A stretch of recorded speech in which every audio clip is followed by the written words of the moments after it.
Metaverse video கேமில் 16 வயது சிறுமி ஒருவர் கூட்டு பாலியல் வன்கொடுமைக்கு உள்ளான சம்பவம் அதிர்ச்சியை ஏற்படுத்தியுள்ளது. அது குறித்த ஒரு தொகுப்பை தற்போது பார்க்கலாம்.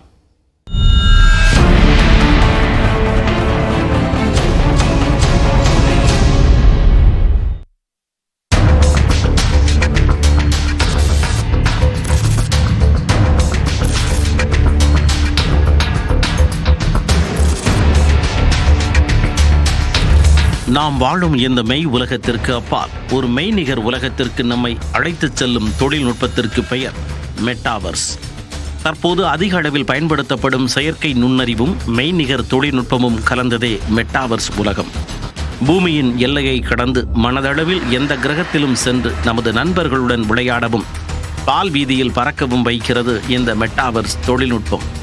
இதன் மூலம் இறந்து போன பெற்றோரை உருவாக்கி அவர்கள் முன்னிலையில் அண்மையில் திருமணம் செய்தனர் தர்மபுரி தம்பதியினர். அது மட்டுமன்றி அலுவலக பணியை பகிர்ந்து கொள்ளவும் வங்கிகளில் பரிவர்த்தனைகளை மேற்கொள்ளவும் பயன்படுத்துகிறார்கள் வெளிநாட்டினர். இனிவரும் நாட்களில் இந்த மெட்டாவர்ஸ் தொழில்நுட்பம் நம்மை பெருமளவு ஆக்கிரமிக்கும் என்று கூறப்படும் நிலையில் அதில் சில ஆபத்துகளும் இருக்கிறது என்பதை நிரூபித்துள்ளது லண்டன் சிறுமிக்கு நேர்ந்த இந்த கொடூரம். ஆம், மெட்டாவர்ஸில் விளையாடி கொண்டிருந்த போது அந்த கேமிலேயே கூட்டு பாலியல் வன்கொடுமைக்கு ஆளாகியுள்ளார் 16 வயது சிறுமி. விர்ச்சுவல் ரியாலிட்டி அனுபவத்திற்கு வழக்கமாக பயன்படுத்தும் உபகரணங்களை அணிந்த பின்னர் மெட்டாவர்ஸில் உலவியுள்ளது சிறுமியின் மெய்நிகர் வடிவமான அவதார். அப்போது அதே அவதார் உருவங்களில் குறுக்கிட்ட சில இளைஞர்கள் சிறுமியின் அவதாரை பாலியல் வன்கொடுமை செய்துள்ளனர். இதனால் அந்த சிறுமிக்கு உடல் ரீதியாக பாதிப்புகள் இல்லாவிட்டாலும் பலாத்காரத்திற்கு ஆளாகும் பெண்ணுக்கான அத்தனை கொடுமைகளையும் மன ரீதியாக அனுபவித்ததாக புகார் தெரிவித்துள்ளார் அந்த சிறுமி. இதையடுத்து சிறுமியை மன ரீதியாக பாலியல் வன்கொடுமைக்கு ஆளாக்கியவர்கள் குறித்து விசாரணையை தொடங்கியுள்ளது லண்டன் போலீஸ். முதல் மெட்டாவர்ஸ் பாலியல் வன்கொடுமை குறித்து எப்படி விசாரிப்பது, என்ன தண்டனை வழங்குவது என்பது குறித்து விழிபிதுங்கி நிற்கிறது லண்டன் போலீஸ். இத்தகைய சம்பவங்கள் மனதளவில் பெரிய அளவு பாதிப்பை ஏற்படுத்தும் என்கிறார்கள் வல்லுநர்கள்.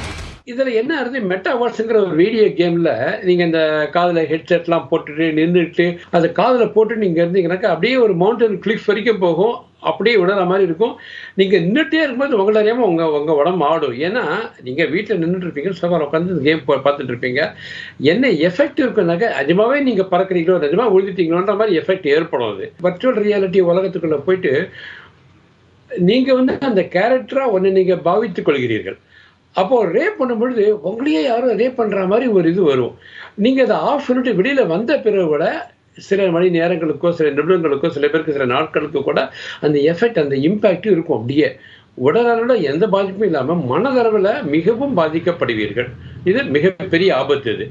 இது போன்ற குற்றங்களை நிரூபிப்பது மிகவும் கடினம் என்றாலும் நிஜ பாலியல் வன்கொடுமைக்கு நிகரான தண்டனைகளை பெற்றுத்தர முடியும் என்றும் கூறுகிறார்கள் வல்லுநர்கள்.